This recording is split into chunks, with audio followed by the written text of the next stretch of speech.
এটাতে সমস্যা নেই, এটা ক্যামেরা না। কেন এটা কেন?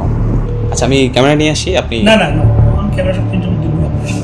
ক্যামেরা নিয়ে কেন কেন আসবে? ক্যামেরার সামনে আমি ইন্টারভিউ দিব কেন?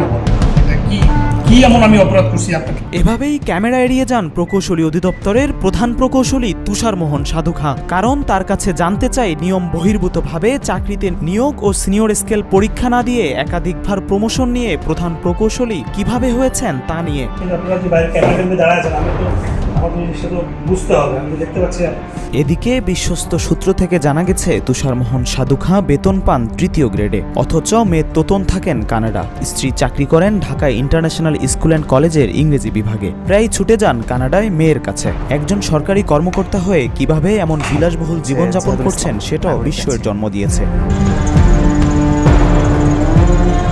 শিক্ষা জীবন থেকে কর্মজীবনে নানা ধরনের অনিয়মের অভিযোগ নিয়ে জনস্বাস্থ্য প্রকৌশল অধিদপ্তরে উপস্থিত হতেই প্রথমে নিরাপত্তা কর্মী বাধা দিলেও পরে প্রবেশ করতে দেয় কক্ষের সামনে। তবে প্রধান প্রকৌশলীর রুমে 2 জন সংসদ সদস্য আছেন, অজুহাতে দীর্ঘক্ষণ দাঁড়িয়ে থাকতে হয় রুমের সামনে। অবশেষে অনুমতি মিলল ভিতরে যাওয়ার। তবে ক্যামেরা এবং মাইক্রোফোন ছাড়া খালি হাতে প্রবেশ করতে হবে প্রতিবেদককে। তার ভেতরে যে গলদ আছে এই নিষেধাজ্ঞাই সেটা প্রমাণ করে।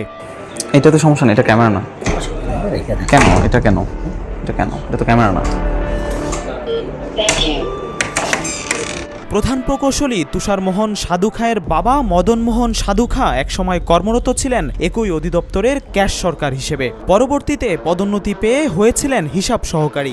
অভিযোগ উঠেছে 23 জানুয়ারি 1986 সালে সরকারি আদেশের মাধ্যমে কর্মভিত্তিক নিয়োগ বন্ধ করে দেওয়া সত্ত্বেও বাবার মাধ্যমে কর্তৃপক্ষকে ম্যানেজ করে 13 ডিসেম্বর 1989 সালে চাকরিতে যোগ দেন তিনি। এরপর মাত্র 1.5 বছর পরে তুষারমোহন সাধু খাঁ সহ 12 জন 18টি জেলা শহরে পানি সরবরাহ ও পয়ঃনিষ্কাশন ও পানি নিষ্কাশন অনুমোদিত প্রকল্পে অস্থায়ী ভিত্তিতে সহকারী প্রকৌশলী পদে নিয়োগপ্রাপ্ত হন। তবে অভিযোগ রয়েছে 7 জুলাই 1991 সালের এই নিয়োগেও সার্ভিস রুল অমান্য করেছেন তিনি।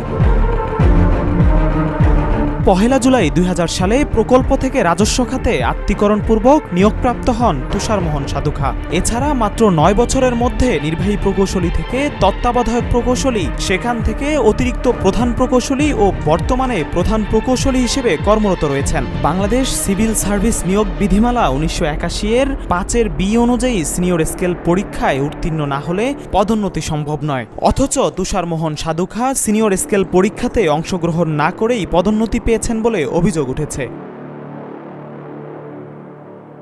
এদিকে 13 জন কর্মকর্তার মধ্যে অবসরে যাওয়া 3 কর্মকর্তার পিআরএল সংক্রান্ত নথি জমা দিলে বর্তমান গ্রেড থেকে নিম্ন গ্রেডে নামিয়েছে হিসাব বিভাগ। এছাড়া সিনিয়র স্কেল পরীক্ষায় অংশগ্রহণ না করায় অতিরিক্ত বেতন ভাতা কেটে রাখা হয়েছে পেনশনের টাকা থেকে। একই অভিযোগে 13 জনের মধ্যে 3 কর্মকর্তার এমন অবস্থা হলে বর্তমান প্রধান প্রকৌশলীর পদায়ন অবৈধ কিনা এমন প্রশ্ন তো উঠতেই পারে।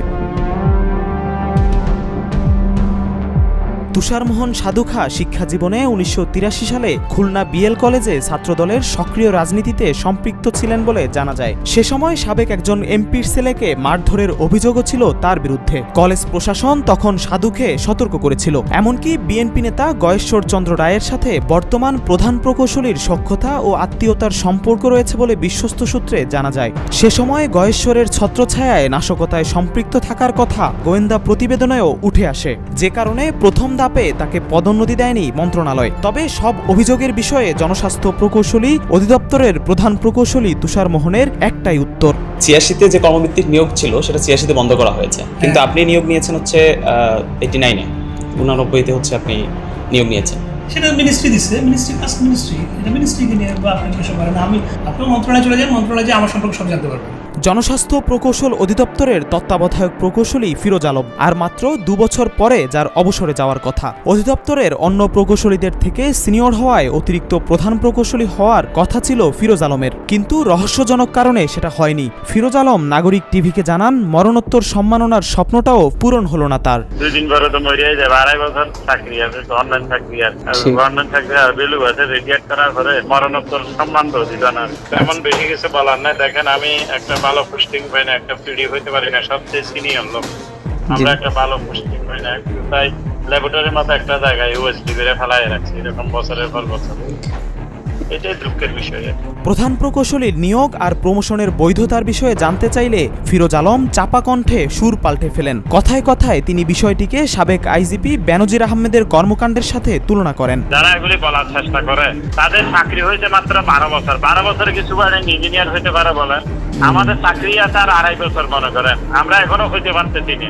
তো ওরা যারা ক্যাডার একটা গ্রুপ আছে 27 জনের, ওরা মনে করে যে ওরা চাকরি থেকে ইঞ্জিনিয়ার হয়ে যেতে চায়। একটা বয়স আছে না ভাই, ওদের চাকরি হলো টোটাল 12 বছর। এখন ইন্ডিপেন্ডেন্ট চালাইছি আমরা 84 সাল থেকে 2010 সাল, 24 সাল, 26 বছর কোন নিয়োগ ছিল না ইন্ডিপেন্ডেন্ট। এক বেনজিরানা ধরছে পেপার পত্রিকা মিডিয়া আর হাজার বেনজির এগুলি জেনে তো আমরা আসতে পারি না, বুঝেছেন। এটা হয়েছে ওই যে আমাদের সুপারিং ইঞ্জিনিয়ার পোস্ট আছে 15টা। 15 জনের মধ্যে বর্তমানে একজন কনফার্ম আছে, মীর আব্দুল শহীদ স্যার কনফার্ম আছে, আর বাকি আরো 14টা আছে।